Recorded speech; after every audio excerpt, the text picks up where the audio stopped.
उससे पहले की 2 शिवरात्रि और वहां की शिवरात्रि तीसरी। कहते हैं पहली शिवरात्रि, दूसरी शिवरात्रि और माघ महीने में, महा महीने में जो सुंदर आनंद से बाबा देवाधिदेव महादेव की जो महाशिवरात्रि का स्मरण आता है, महाशिवरात्रि का पूजन होता है।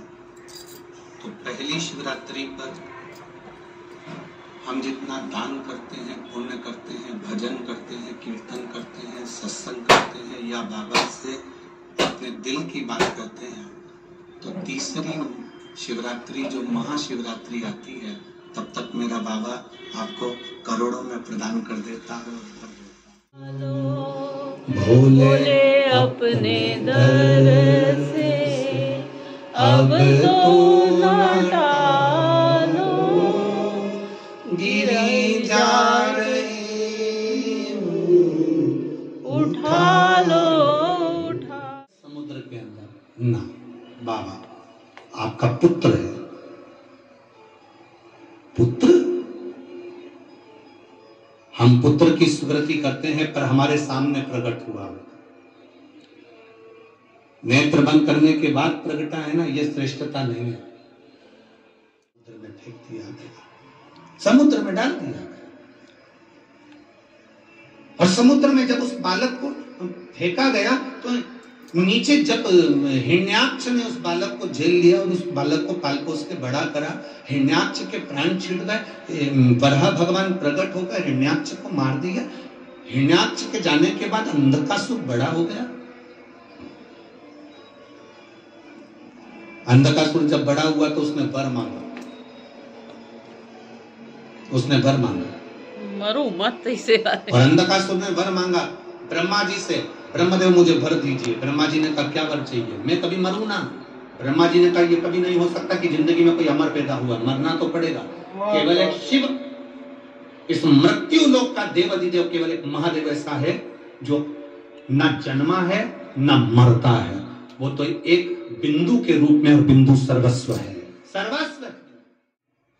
गुरु नानक देव जी जहां बैठकर नामदेव जी महाराज को शंकर की विभूतियों का वर्णन कर रहे हैं। कौन से मंदिर है वो? महाराष्ट्र का औंढा नागनाथ मंदिर है। अच्छा। जहां पर सिख धर्म के लोग भी सबसे ज्यादा जाते हैं और हिंदू भाव भी बहुत अधिक संख्या में, सारे धर्म का व्यक्ति वहां दर्शन के लिए जाता है।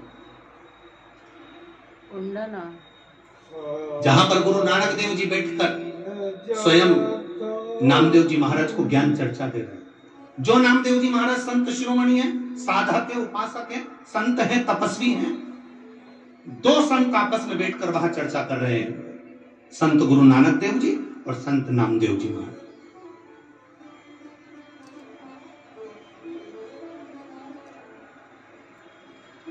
जब नामदेव जी महाराज को मंदिर में कीर्तन करने पर उठाकर बाहर, उनको उठाकर बाहर कर दिया गया,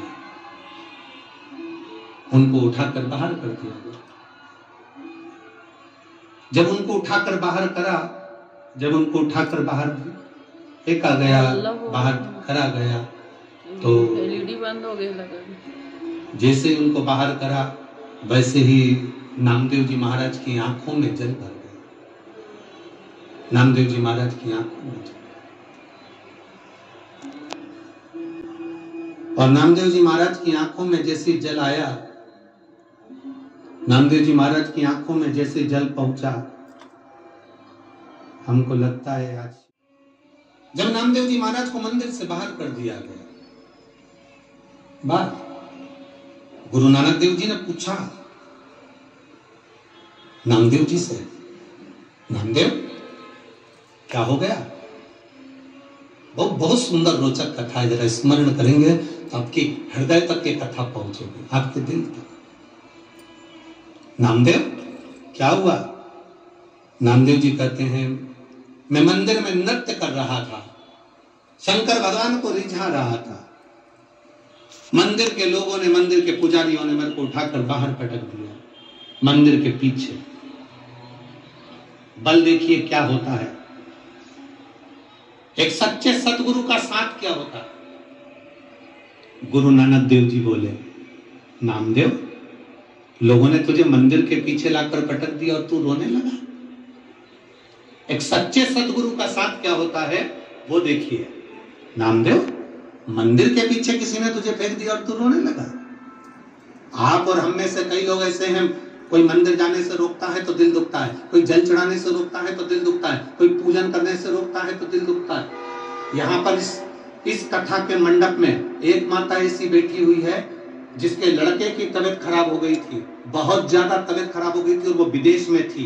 विदेश में शंकर जी का मंदिर नहीं, जाने के लिए जल चढ़ाने की परमिशन नहीं, पशुपतिनाथ व्रत करने की परमिशन नहीं। बेटा ऐसी स्थिति में पड़ा हुआ था तो उसने सोचा कि मैं अब शंकर जी का कैसे पशुपति व्रत करूं। बाहर बर्फबारी हो रही थी, उस बर्फ का शिवलिंग बना लिया उसने। बाहर बर्फ का शिवलिंग, रोड पर बर्फ का शिवलिंग बनाया, उसकी पूजन कर वहीं पर उसने पहला पशुपति व्रत करा, पहला पशुपति व्रत करा, फिर दूसरा व्रत करा। वहां बर्फ ही बर्फ चारों तरफ थी, उस विदेश में पूरी बर्फ ही बर्फ थी। उसके देश का नाम उसने लिखा, बर्फ ही बर्फ। और उसने फिर दूसरा पशुपति व्रत भी उसी शिवलिंग का निर्माण कर दिया, बर्फ का। तीसरा पशुपति व्रत भी वही शिवलिंग का निर्माण, बर्फ का शिवलिंग बनाकर पूजन कर ली। और 5 व्रत करे। तीसरा व्रत जब उसका पूर्ण हुआ तो उसका बेटा आईसीयू से बाहर आ गया और अच्छा होकर बैठा। वो माया बैठी होगी जिसने पत्र लिखा, बर्फ का शिवलिंग। रोना नहीं, एक पत्र। मेरा त्रिकालदर्शी कैलाशी अविनाशी यहाँ पहुंचा और उसने कृपा करी। और मैं तो कहूंगा माननीय अमरजीत जी मेहता जी को धन्यवाद दूंगा और पूरी प्रशासन को। तू जाने तेरा काम जाने, तू जाने तेरा काम जाने, तेरे भरोसे मेरी गाड़ी, तू जाने तेरा काम जाने, तेरे भरोसे मेरी गाड़ी, तू जाने तेरा काम।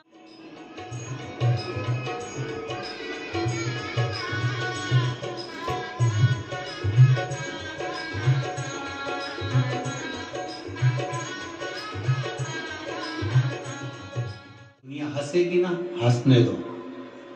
कुबेरेश्वर बाबा का नाम लेकर, कुबेर भंडारी का नाम लेकर इतनी मेहनत करूंगा कि एक दिन मैं भी अपना पत्र लिखकर व्यासपीठ पर भेजूंगा कि मेरा भी व्यापार निश्चित है। मौत आएगी, मरना तो पड़ेगा। बादाम खाओगे तो भी मरोगे, नहीं खाओगे तो भी मरोगे। बिल्ली अपने मुंह से चूहे को पकड़ती है तो जिंदा छोड़ देती है, बोलो तो जमके। बिल्ली अपने मुंह से अपने बच्चे को पकड़कर साथ घर लेकर जाती है तो क्या उसको मार डालती है? नहीं, जिंदा रखती है। उसी तरह मौत तो आएगी, कथा सुनोगे तब भी और नहीं सुनोगे तब भी। बस अंतर इतना है, कथा नहीं सुनोगे तो चूहे जैसे मसले जाओगे और अगर कथा सुन ली तो बिल्ली के बच्चे जैसे बच जाओगे। ये जीवन है। कपास की काशी वाले ने कर दिया माला माल, काशी वाले। जो सबके लिए सोचते। शिव महापुराण किसी एक व्यक्ति के लिए नहीं है, शिव महापुराण सबके लिए।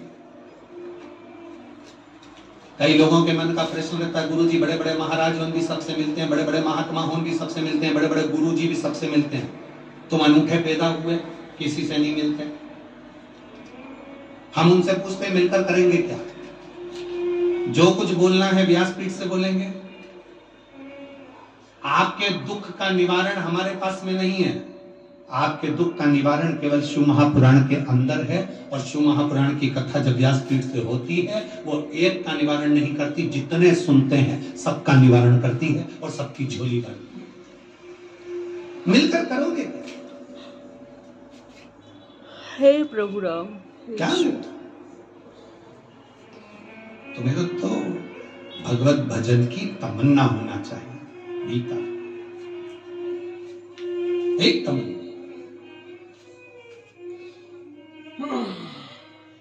शिव कथा कर रही है, अंधकासुर ने वर मांगा, ब्रह्मा जी ने वर दिया। मांगो क्या चाहिए? मेरे प्राण ना छूटे, मैं मरूं ना। ब्रह्मा जी ने कहा हो ही नहीं सकता, मरना तो पड़ेगा। अंधकासुर को मालूम था ना मेरी कोई मां है ना मेरा कोई पिता। अंधकासुर ने वर मांगा, जिस दिन मैं अपनी मां को गलत दृष्टि से देखूं उस दिन मेरे प्राण छूट, उस दिन मेरी मौत आए, जिस दिन मैं अपनी माता को गलत दृष्टि से। क्योंकि इसको मालूम था, हिरण्याक्ष ने इसको कहा था तुम्हारी कोई मां नहीं है, तुम्हारा जन्म माता के गर्भ से नहीं हुआ, तुम्हारी कोई मां नहीं है। इसने कहा जिस दिन मैं अपनी माता को गलत दृष्टि से देखूं उस दिन मेरे प्राण छूट जाए। ब्रह्मा जी ने तथास्तु कह दिया। जैसे ही वर देना, राक्षसों में यही तो अक्ल नहीं है कि उन्होंने तथास्तु कहा, तभी समझ लेना था कि मतलब मेरी मां जरूर होगी है, नहीं तो ये वर ही नहीं मिलता। ये वर क्यों मिलता? मतलब मां है तभी तो वर दिया है, पर बुद्धि कहां से लाओगे? बस मराओ मत मराओ। ये गुस्सा जो होता है ना, गुस्सा, क्रोध, इसमें बहुत अकल होती है। जितनी अकल किसी में नहीं होती उतनी अकल क्रोध में होती है। गुस्से में इतनी अकल होती है, क्रोध में इतनी अकल होती है। यह हमेशा उसी व्यक्ति के सामने आता है जो कमजोर होता है। कभी बोल्ड के सामने क्रोध नहीं आता। बता, वाणी ऐसी बोलिए मन का पाक हो। पर आज के जमाने में वाणी ऐसी बोलिए जो जम के झगड़ा होए, पर उससे मत बोलिए जो तुमसे तगड़ा हो।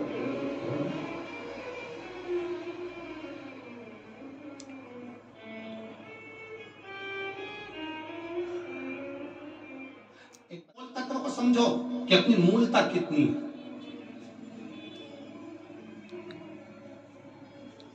केची को ज्यादा सम्मान मिलता है कि सुई को ज्यादा सम्मान मिलता है? जम के बोलिए जल्दी से, किसको सम्मान ज्यादा मिलता है? सुई को। केची को कपड़ा काट कर नीचे पटक दिया जाता है कि मैं मरूंगा नहीं, या मेरे ऊपर ये आशीर्वाद है, या मेरे पास ये बल है, वो उपद्रव मचाना प्रारंभ कर देता है। उपद्रव, हम आपसे कई दिन से संकल्प ले लेना कि अब मेरा जो जीवन है वो मेरे भगवान का है। अब मैं थोड़ा समय भोलेनाथ की कथा में लगाऊंगा, परमार्थ के काम में लगाऊंगा। अब मेरा जो जीवन है परमात्मा। तब देवताओं ने कहा कि इसकी मृत्यु कैसे होगी? तो ब्रह्मा जी ने कहा मृत्यु केवल एक ही चीज से होगी, यदि अपनी माता को गलत दृष्टि से देखो। एक बार अंधकासुर ने अपने द्वारपालों से कहा मुझे विवाह करना है, जो सबसे सुंदर स्त्री है उसको मेरे लिए लेकर आओ। द्वारपालों ने कहा जो सबसे सुंदर स्त्री है वो तो पार्वती है और उनको भगवान शिव लेकर चले। उनका विवाह तो शंकर जी के साथ हो गया, शिव जी के साथ। हाँ, पर मुझे तो विवाह करना है। शिव जी से विवाह हो गया तो क्या हुआ, चलो मैं लेकर आता हूं। और अंधकासुर आज अहम में डूबकर, अहंकार में डूबकर, आसक्ति में डूबकर कैलाश पर्वत पर पहुंच गया। अहम में डूबकर जब कैलाश पर्वत पर गया, अब देखो अंधकासुर को उसके गुप्तचरों ने समझाया कि शिव ओघड़दानी है, उनकी धर्म पत्नी है पार्वती जी, किसी स्त्री पर, किसी नारी पर स्त्री पर नारी पर गलत दृष्टि देना उत्तम नहीं है। ये समझाया, कहा गया, पर सुने कौन?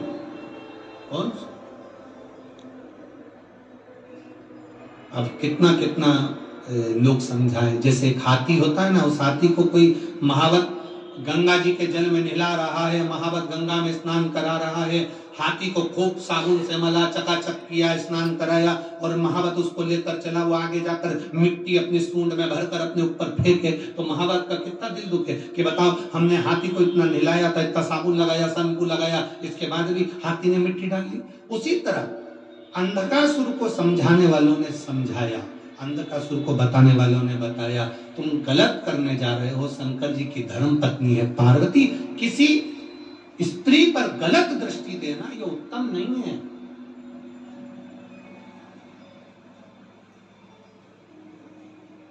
जिसके गले में मंगलसूत्र है, मांग में सिंदूर है, माथे पर बिंदी है, हाथ में चूड़ी है, पांव में बिछुड़ी है, और तुम उस स्त्री को गलत दृष्टि से देखो, ये ठीक नहीं,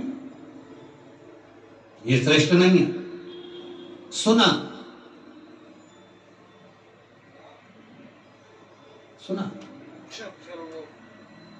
क्रोध है, बहुत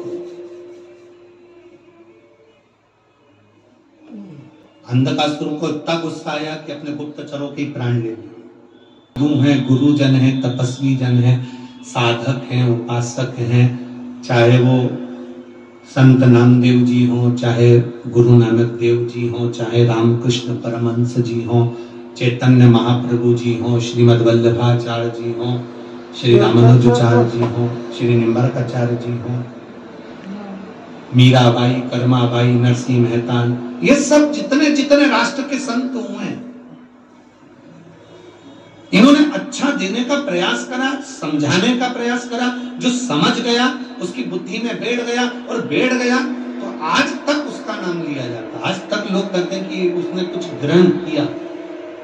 और जो नहीं है, यहाँ आप लोग बैठे हुआ शिवरात्रि, आज महीने की पहली शिवरात्रि 2024 की आज प्रथम शिवरात्रि का स्मरण करने बैठे हो। आप बैठे, आपने मुख से बाबा का नाम पुकारा, जैसे ही बाबा के नाम का पुकारना करा और उसके बाद में आपने अपने दिल की बात बाबा से कही तो उसने सुना। आप कहोगे तो सुनेगा। शिव मैं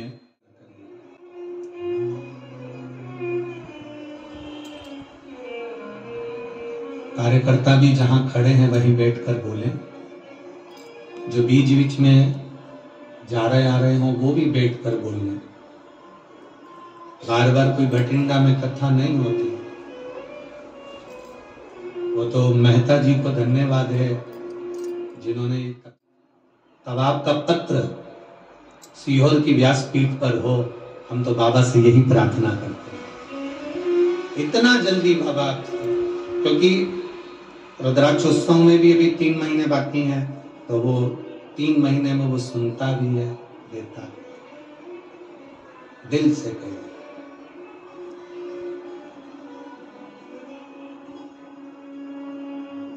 श्री शिवाय नमस्तुभ्यं,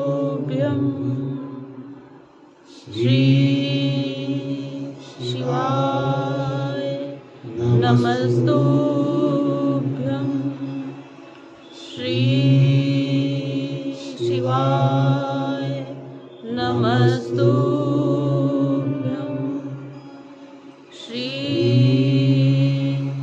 शिवाय नमस्तुभ्यं, श्री शिवाय नमस्तुभ्यं। भोला सब दुख काटो मारा, ओ भोला सब दुख काटो मारा। शिव शंकर जपो तेरी माला, भोले बाबा जपो तेरी माला। भोला सब दुख काटो मारा, ओ भोला सब दुख काटो मारा। वेश है मंगल मंगलकारी, वेश है मंगल मंगलकारी। शमशान वासी हमारा, शमशान वासी हमारा। भोला सब दुख काट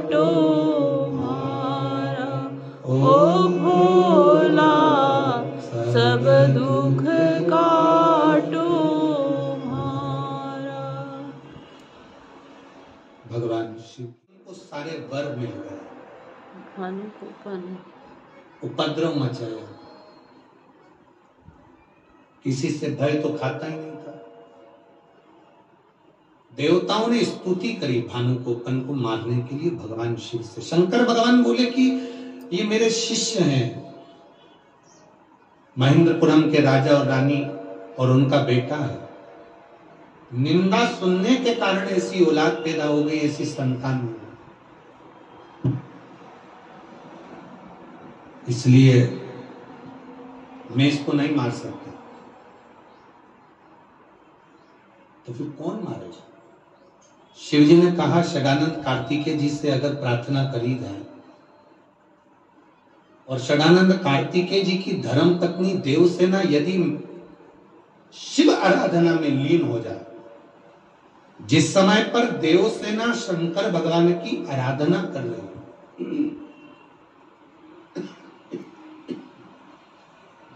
जिस समय देवसेना शिव की आराधना कर रही हो, उस समय पर कार्तिकेय जाकर यदि इस भानुकोपन को मारेंगे तो ये प्राण छोड़ेगा, निश्चित है।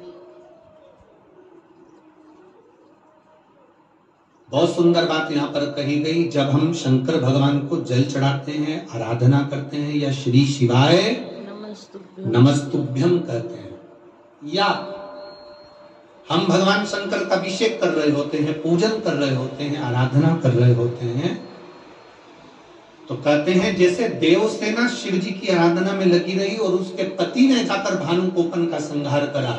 शिव पुराण कहती है जब हम शंकर की आराधना करते हैं उस समय पर हम जो भगवान शिव की आराधना करते हैं तो हमारे जितने पाप हैं, जितने कष्ट हैं, जितने दुख हैं, जितने तकलीफें हैं, इनको भगवान शंकर के पुत्र कार्तिकेय आकर समाप्त कर ही देते हैं। यह शिव तत्व होता है।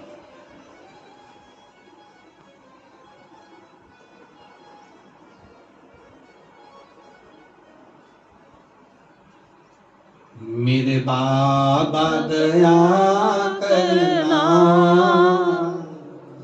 मैं तेरे भरोसे।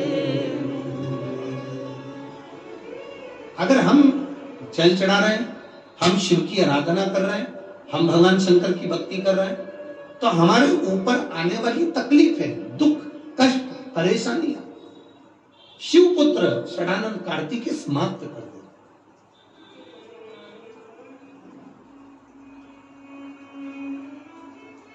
एक नियम लेकर जाओ इस भटिंडा पंजाब की पवित्र भूमि से, एक नियम लेकर जाओ। मैं प्रतिदिन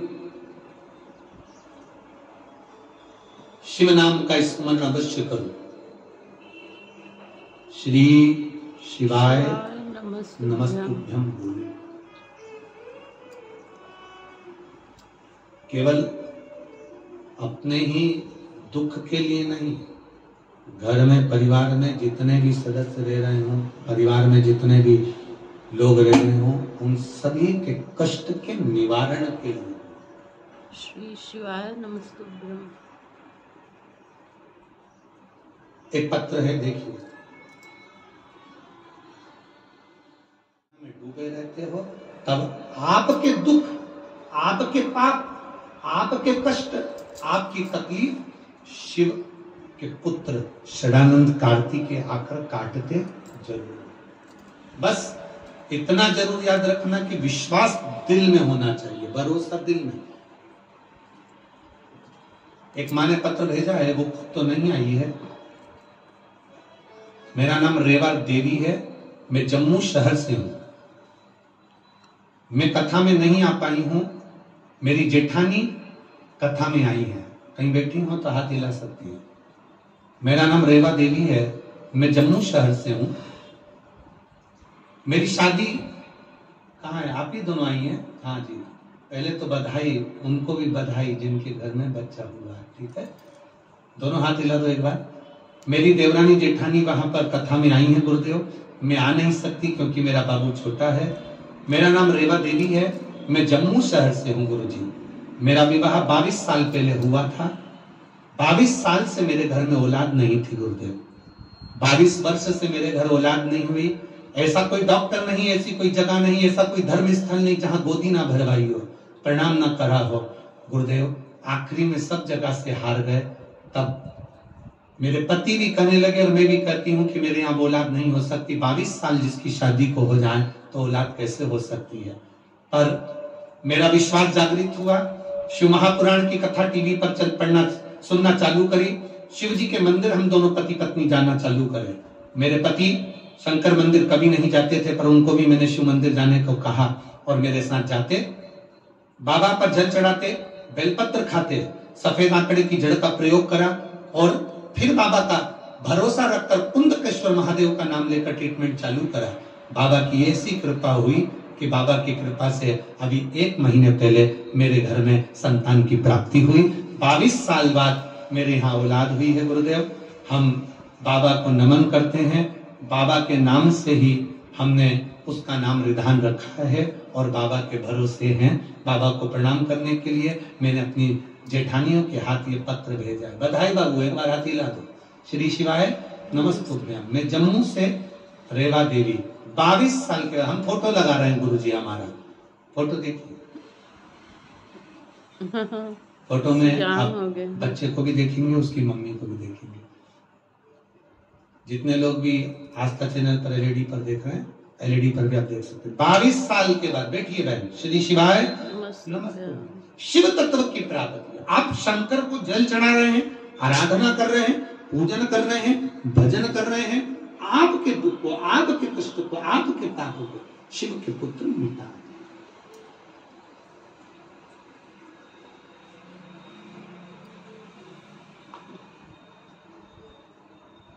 इसीलिए कहते महाराज, शिव के सिवा कहीं दिल ना लगाना, शिव के सिवा दिल ना लगाना, वरना पड़ेगा तुझे आंसू बहाना, वरना पड़ेगा तुझे आंसू बहाना। शिव के सिवा कहीं दिल ना लगाना, शिव के सिवा कहीं दिल ना।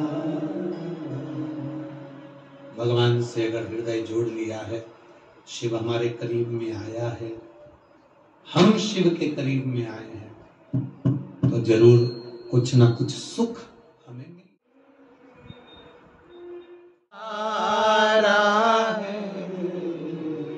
मेरे भोले तेरा सहारा है, मेरी नैया का तू किनारा है, मेरी नैया का तू किनारा।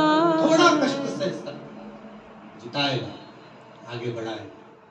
जो लड़के कहते हैं हम बहुत अप्लाई कर रहे हैं, नौकरी नहीं लग रही, हम बहुत मेहनत कर रहे हैं, सफलता नहीं मिल रही, उन बेटा बेटियों से निवेदन, इतनी जल्दी हिम्मत नहीं आनी, इतनी जल्दी हिम्मत नहीं आनी। खूब मेहनत करो, खूब पढ़ाई करो, दिल से मेहनत करो, दिल से पढ़ो, और आखिरी में जब तुम मंदिर जाओ एग्जाम के टाइम पर, तो एक बेलपत्र शहद लगा कर जाना, विश्वास अटल कर कर जाना कि मैं अकेला नहीं हूं, एग्जाम देने के लिए मेरा महादेव मेरे साथ में है। खूब पढ़ो, मेहनत करो, उसके बाद जाओ। शिव तत्व की प्राप्ति हुआ। अमृत इतनी जल्दी नहीं मिलता, अमृत तो बहुत विष निकलने के बाद प्राप्त हुआ है। तो शिव जी विष पिए हैं और देवताओं को अमृत दिया है। समय आया 12 ज्योतिर्लिंग का स्मरण तुमरुका जी चंचुला देवी को करा, 12 ज्योतिर्लिंग।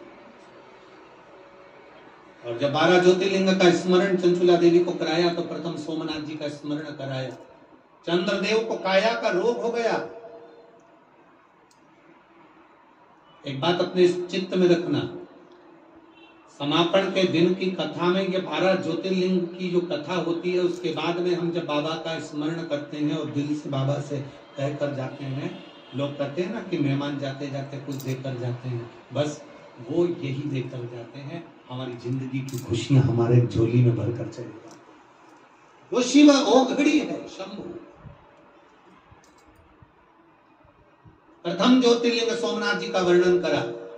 सोमनाथ जी का वर्णन करते हुए कहा, चंद्रदेव को काया का रोग हो गया, उस काया के रोग से मुक्त करा है भगवान। काया, उनका नाम सोमनाथ है। जय बाबा सोमनाथ। अगला वर्णन है श्री मल्लिकार्जुन मल्लिकार्जुन महाराज। कार्तिकेय बाबा रुष्ट होकर चले जाते हैं और भगवान देवाधिदेव महादेव भगवान शिव उनको मनाने के लिए जाते हैं। स्वयं भगवान मल्लिकार्जुन के रूप में विराजमान है। फिर अगला वर्णन आया है, महाकाल दूषण नाम के राक्षस का संहार करने के लिए भगवान काल अधिपति महाकाल बनकर के थे।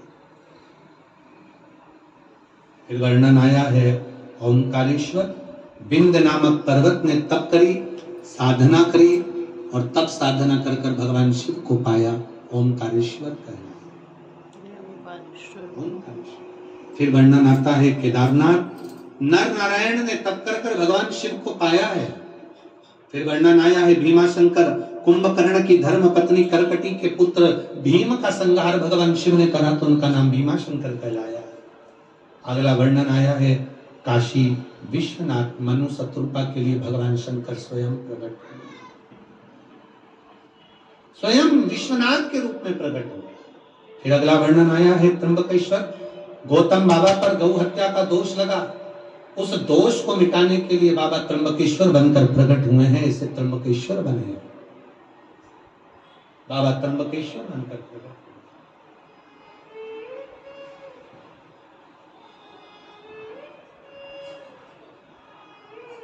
हुए। सीढ़ी है,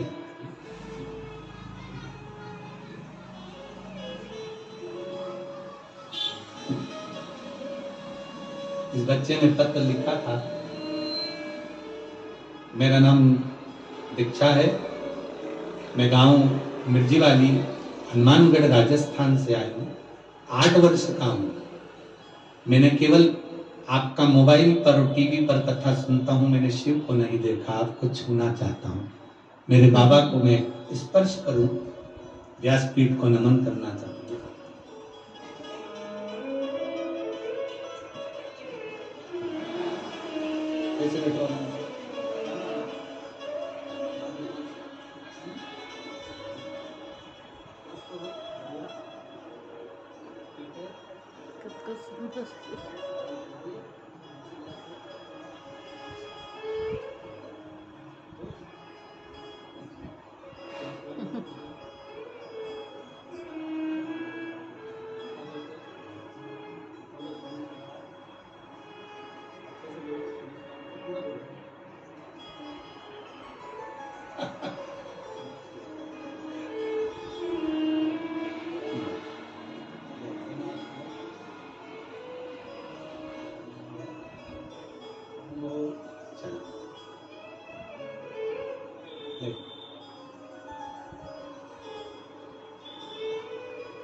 एक बच्चा और है, मेरा नाम प्रवीण है, मेरा गांव फेपाणा है, जिला हनुमानगढ़ राजस्थान से आई हूँ, मेरी उम्र 7 वर्ष है, मैं भी ब्लाइंड हूँ, मेरे को बाबा आपको छूना है, मैं शिव को नहीं देखी हूँ, मुझे आपको स्पर्श करना है, शंकर का भाव।